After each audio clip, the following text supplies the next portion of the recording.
Hello guys! Hello Cancer! Welcome dito sa aking channel, Polarin 888 Cancer. Alamin natin kung anong messages, vibration, gabay, energy para sa lahat. Ito ay weekly tarot reading. So, ang weekly tarot reading na to Cancer is dalawang araw. Last 2 days, 30-31 ng 2024. Tapos January 1 to 5, 2025. So, tingnan natin kung ano Cancer ang gustong ipahiwatig sa'yo ng ating baraha. Okay, so this is your current situation. Carriage ng reverse. Okay. And tingnan natin yung past mo. Bakit ganun? Bakit reverse yung carriage mo? Para tingnan natin. Okay, harmony. Okay, so yun. Ang nakakaloka dito kasi mayroong Cancer na sigurado for the past few weeks or months, siguro the whole month of December or pwedeng November 2024,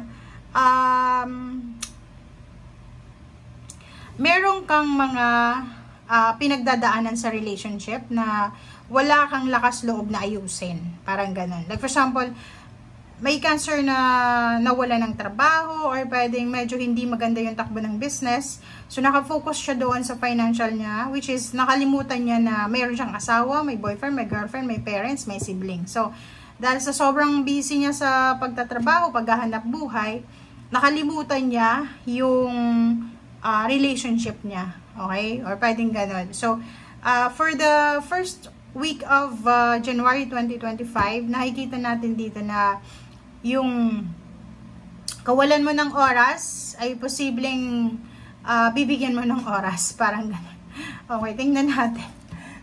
Kalokang Cancer to. Bakit ganun yung message mo? Nakafocus kayo sa love life.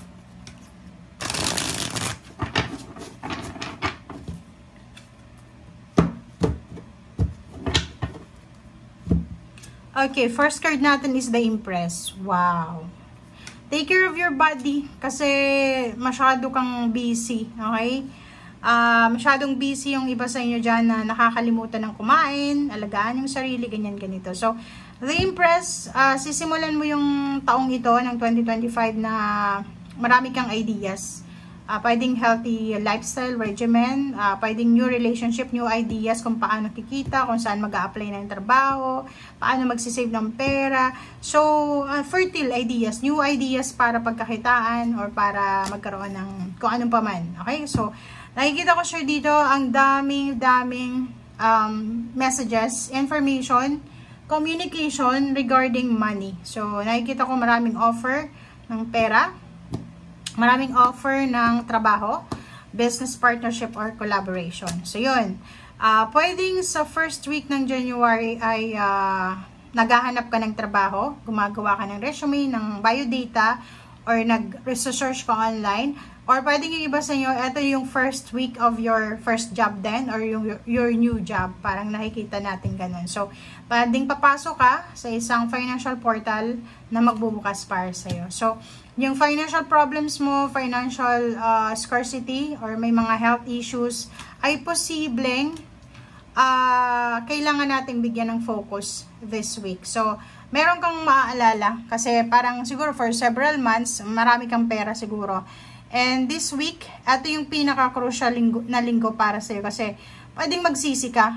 Bakit ka sobrang gastador, parang ganun. So, ngayong first week na to ng January, maiisip mo na napaka-importante pala yung pagsisave ng pera or napaka-importante pala na i-secure natin yung finances natin. Kahit sabihin natin, marami tayong pera, marami tayong savings. But nakikita ko sa'yo dito na ngayon mo marirealize na importante yung pagkakaroon ng permanent na source of income. And relationship, nakikita ko, siguro may nagawa kang hindi maganda sa ibang tao, sa kapamilya, na posibleng pagsisisihan mo siya sa linggong ito. Okay?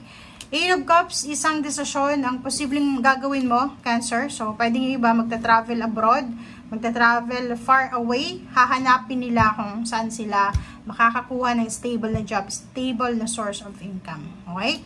Yung iba din, pwedeng may karelasyon ka na nasa ibang bansa, nasa ibang lugar, nasa iba yung lahi niya or Pinoy din siya. So nakikita natin na pwedeng may magmamigrate or pwedeng pupunta sa bansa ng kanyang magiging asawa, and doon magpapakasal, parang ganun. So maraming plano ka na siguro plinano mo siya last year, 2023, or 2022 pa or 2021, na posibleng ituloy mo na this year. Okay?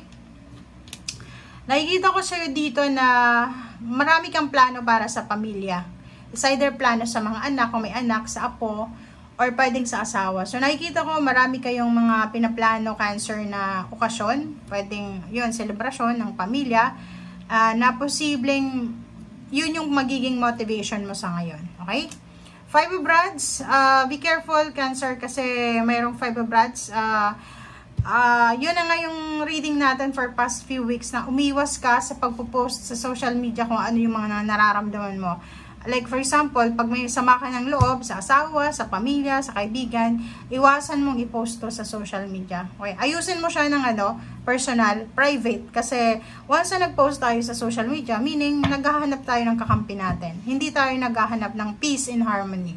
So dito, wag mong simulan yung taon mo na nakikipag-away, naghahanap ng away, yung parang gano'n. Di ba pag tayo ay nagpo-post sa social media na parang sasabihin natin, okay, post ko tong mga thread messages na to, ibig sabihin, naghahamon tayo. Diba? Kasi dapat yung social media gamitin natin para ma-influence natin yung ibang tao ng maganda. Huwag natin i-spread yung negativity, okay? Para sa akin, diba? Marami akong nababasa ganyan sa mga social media, especially sa Facebook, na, halimbawa, mga negative na kasabihan, ganyan, ganito. Never ko yan pinopost. Kasi once na pinost mo yan, mag-i-spread niya na parang germs, parang bacteria, diba? So, kailangan sa'yo, tapusin mo na yan. Parang chismis lang yan. Kung may naghatid sa'yo ng chismis, tapusin mo na yan sa'yo. Huwag mo nang ikwento. Parang ganun lang yun, diba?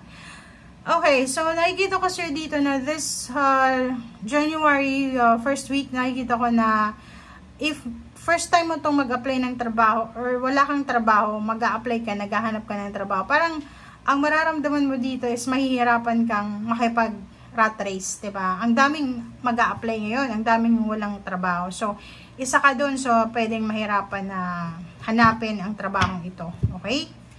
Okay, so 8 of Swords. And, nakikita ko sir dito na kung gusto mong makaalis dyan sa restrictions na yan, sa stagnation na yan, ay kailangan mong magdesisyon as soon as possible. Okay? Nakikita ko sa iyo, Cancer, wala ka namang masyadong problema sa relationship, sa love life. Ang nakikita natin dito ang problema is pera. So, yung 9 of Pentacles is sinasabi sa iyo na kung gusto mong makuha yung wish mo or yung wishes mo regarding money, make sure na maging matalino tayo sa pagdedesisyon. Ibig sabihin,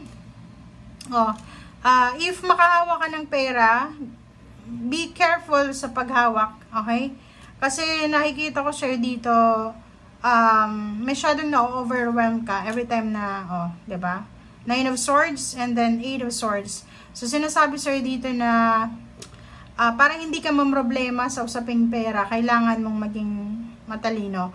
Paano yung matalino? Diba? Kahit marami tayong pera, wala tayong pera, kailangan yung kung ano lang yung income natin, magkano lang, doon lang tayo maging makontento, parang ganun. Kasi pag masyado tayong, yung halimbawa, yung ipon mo or yung income mo every month is 10,000. Tapos yung gastos mo is 15,000, hindi wise yun. So kung 15,000 yung pera mo every month, sigurado magtipid, mas doblehin pa, maging kuripot ka. Kasi yun yung magiging solusyon mo. Okay? Page of Pentacles, nakikita ko sir dito na may mga tao na pwedeng makatulong sa'yo.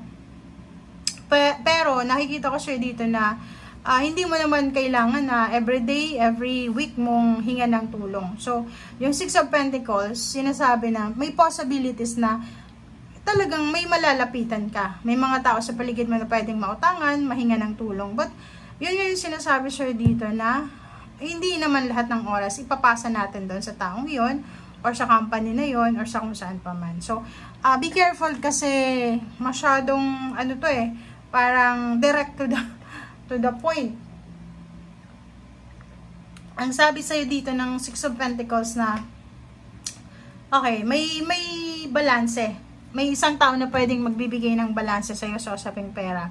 But hindi naman natin pwedeng iasa sa kanya. Hindi ko alam kung sino to. So, may darating na pera, pwedeng may mag-share sa'yo, may magpapautang sa'yo. But, kailangan mo rin na mag-spend, di ba? So, yung halimbawa, kung konti lang yung dumating, konti din lang dapat yung spend natin. Okay? Kasi lahat naman tayo dumadaan sa ganun eh. So, sabi nga ng matatanda, di ba dati na, kung maikli yung kumot, matuto tayong mamaluktot. Parang ganun. Kasi ganun lang yung buhay. Minsan, may pera, minsan wala, minsan nasa taas, minsan nasa baba. So, siguro, itong first week na to ng January is, marami kang nagasto siguro sa Christmas and New Year. So, medyo, diba? Nawala yung budgeting mo. So, kailangan mong maging matalino dito. Okay? Thank you guys. Bye!